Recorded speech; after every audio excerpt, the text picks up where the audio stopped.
The gentleman's recognized. Thank you. Madam Speaker, sexual misconduct is terrible and it's wrong. Those who engage in it should be held accountable.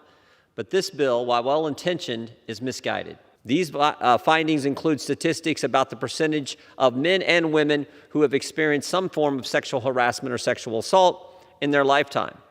It's not clear where these statistics in these new findings come from, but they seem to rely on a study that used a broad definition of sexual harassment, very broad.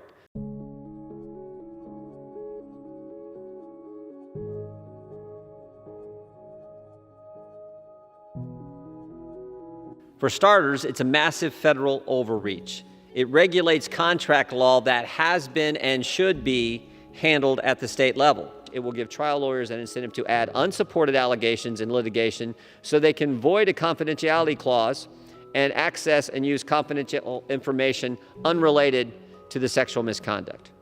We all condemn sexual harassment and sexual assault, but this is a flawed bill and it's going to create problems down the road. A college wrestling referee says he complained to Ohio State University's wrestling coaches about sexual misconduct by one of the team doctors, but they did nothing about it. One of the assistant coaches at the time was current Congressman Jim Jordan. Jim Jordan called me crying on the 4th of July, begging me to go against my brother, begging me, crying for a half hour.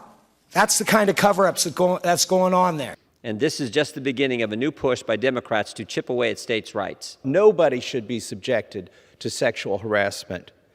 But there's a problem. We are legislating outside of our domain. We are violating states' rights in doing this. They can't wait to do more of this. They can't wait to take over the state legislature's roles in legislating these issues. I urge my colleagues to vote no against this. I know it's a tough vote. I know the other side has good intentions, but this is the wrong bill, and I yield back. This bill is limited to cases of rape and sexual harassment. This bill doesn't stop a worker from waiving their constitutional right to free speech in any other circumstance. This legislation gives us a choice.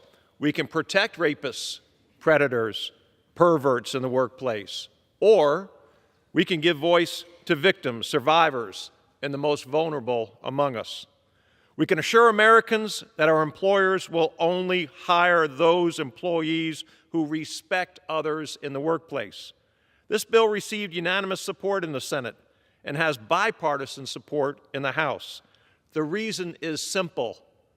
We all had mothers who faced antiquated attitudes in the workplace.